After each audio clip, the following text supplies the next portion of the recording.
नमस्कार दोस्तों। आपके सामने स्क्रीन पे दिया गया एक चित्र जो है, इसको बोला जाता है अनमैन्ड सरफेस व्हीकल। आप सोच रहे होंगे कि मैं आज आपके साथ इसके बारे में चर्चा क्यों कर रहा हूँ।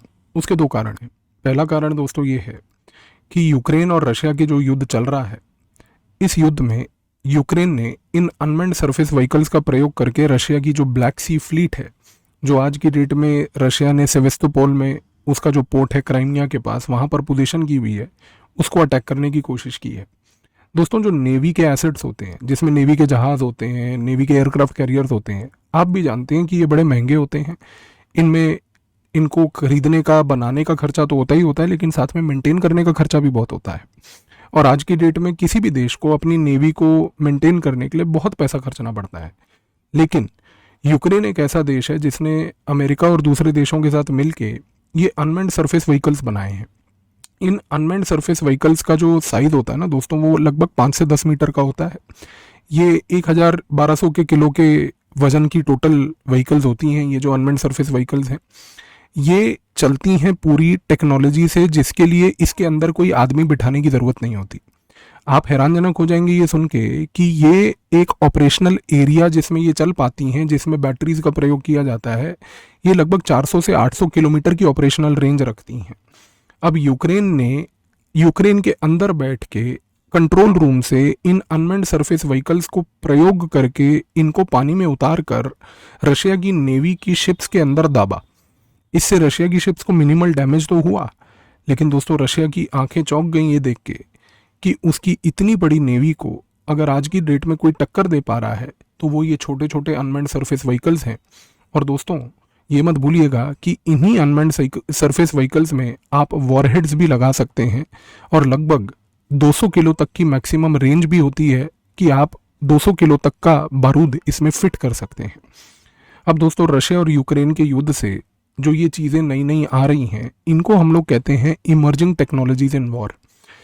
मैं आपको ये बात इसलिए बताने की कोशिश कर रहा हूँ दोस्तों कि ये जो इमर्जिंग टेक्नोलॉजी का प्रयोग किया जा रहा है, ये emerging technology unmanned surface vehicle की, भूलिए मत, आज की डेट में चाइना बहुत अग्रेसिव लेवल पे मैन्युफैक्चर कर रही है। और जी हाँ, क्योंकि चाइना इसको बहुत अग्रेसिव लेवल पे मैन्युफैक्चर कर रही है, वो इसलिए भी कर रही है क्योंकि उसको पता है कि उसके आसपास के जो समुद्री इलाके हैं, वहाँ पर अमेरिका ने एक जाल बिछाया हुआ है। क्वाड्रिलेटरल सिक्योरिटी डायलॉग से लेके, ऑकस से लेके, इंडो पैसिफिक से लेके बहुत सारे मिनी लैटरल्स बनाए हैं। इन सारे मिनी लैटरल्स में आज की डेट में अमेरिका दूसरे देशों के साथ एकजुट होकर चाइना पे नज़र रखने की कोशिश कर रहा है। आने वाले समय में ये कहना मुश्किल नहीं होगा कि अमेरिका इन सारे देशों की मदद लेते हुए इस पूरे इलाके में, जिसको हम आज की डेट में इंडो पैसिफिक बोलते हैं, वहाँ पर अपने नेवल एसेट्स को भी डिप्लॉय करना चालू कर दे।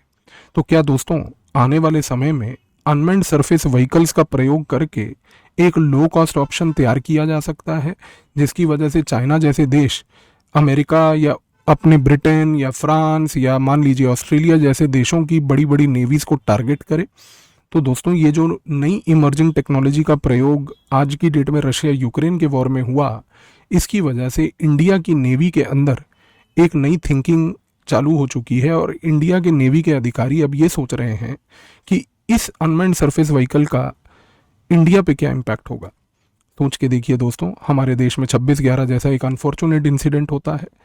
इस टेररिस्ट अटैक में जो मुंबई में हुआ, इसमें जो भी टेररिस्ट पाकिस्तान की ओर से आए, भूलिए मत, वो पाकिस्तान से पानी की तरफ से ही आए। और अगर वो पाकिस्तान से पानी की तरफ से आए तो आज की डेट में हम जितना मर्जी सतर्क रहें, हम चाहे एक ह्यूमन मूवमेंट को पानी से तो रोक पाएं, लेकिन कल को क्या एक अनमैन्ड सरफेस व्हीकल को हम रोक पाएंगे।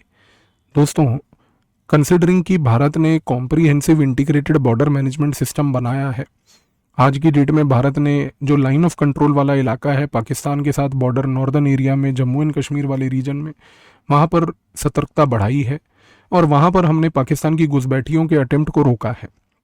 तो ये कहना मुश्किल तो होगा नहीं कि आने वाले समय में पाकिस्तान, क्योंकि ये बात समझ चुका है कि मेरे को डायरेक्टली अगर अपने आतंकवादी भेजने में समस्या आ रही है, तो क्या चाइना की मदद लेके पाकिस्तान कल को लश्कर ए तैयबा, जैश ए मोहम्मद जैसी संस्थाओं को, जिनको उसने पाल के रखा है, क्या इन संस्थाओं को वो इस प्रकार के अनमैन्ड सरफेस व्हीकल्स देगा?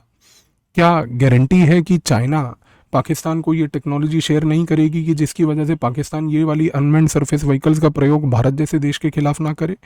दोस्तों, हम लोग पानी की तरफ से हमेशा से वल्नरेबल रहे हैं। भूलिएगा मत कि हमारा कॉलोनाइजेशन भी जो ब्रिटेन ने किया वो भी पानी के लेवल से ही हुआ। हमें अपने इंडियन ओशन को बहुत ही सतर्क तरीके से मजबूत करके रखना है, वहाँ पर अपनी सिक्योरिटी प्रेजेंस को बहुत बढ़ाना है।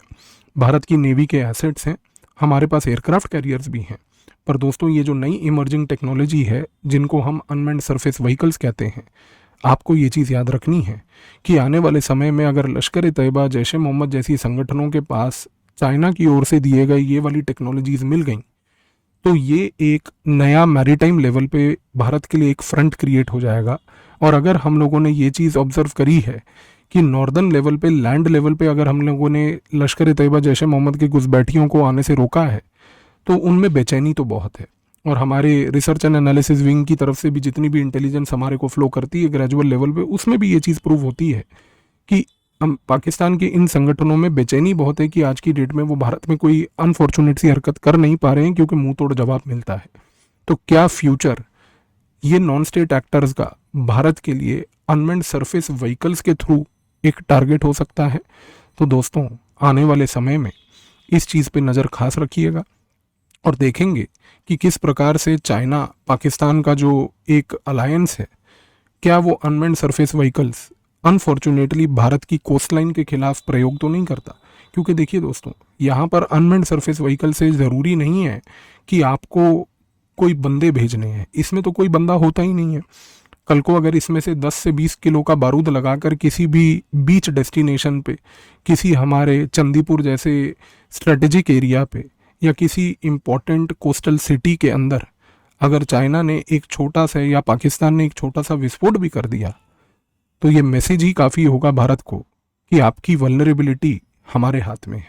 तो भारत को सतर्क रहना है। भारत को ये जो रशिया यूक्रेन के युद्ध में अनमैन्ड सरफेस व्हीकल्स का प्रयोग किया गया, इससे लर्निंग लेनी है और इसको रोकने के लिए प्रिवेंटिव टेक्नोलॉजीज़ में काम करना है और इसके प्रिवेंटिव आर्किटेक्चर्स तैयार करने हैं। दोस्तों, आप अनअकैडमी से जुड़िए। 1 आउट ऑफ 3 सिलेक्शन 2022 में हमारे यहाँ से हुए। अभी जून एक्सटेंशन ऑफर भी चल रहा है जिसमें 12-18 महीने की सब्सक्रिप्शन पे आपको एक्सटेंशन भी मिलेगा PAVIS कोड से। साथ ही में अनअकैडमी UPSC प्रॉमिस है दोस्तों, जिसमें आपको पूरा प्रीलिम्स, मेंस और इंटरव्यू तक की तैयारी कराई जा रही है। और अभी मेंस क्वालिटी एनरिचमेंट प्रोग्राम चल रहा है दोस्तों, जिसमें 16 सेक्शनल और 4 फुल लेंथ टेस्ट हैं। साथ ही में अगर दोस्तों आप देखें तो ऑल स्टार बैच एक इंग्लिश माध्यम का और लक्ष्य बैच हिंदी माध्यम का है, जिसमें PAVIS कोड से आप इसको ज्वाइन कर सकते हैं। किसी प्रकार की फाइनेंशियल असिस्टेंस की रिक्वायरमेंट हो तो दिए गए नंबर पर संपर्क करें, हमारी टीम आपकी मदद करेगी। और दोस्तों, ये optionals English Hindi bilingual languages में हैं, जिनको आप आज PAVIS कोड के साथ ज्वाइन कर सकते हैं और इनमें लाइव क्लासेस अटेंड कर सकते हैं।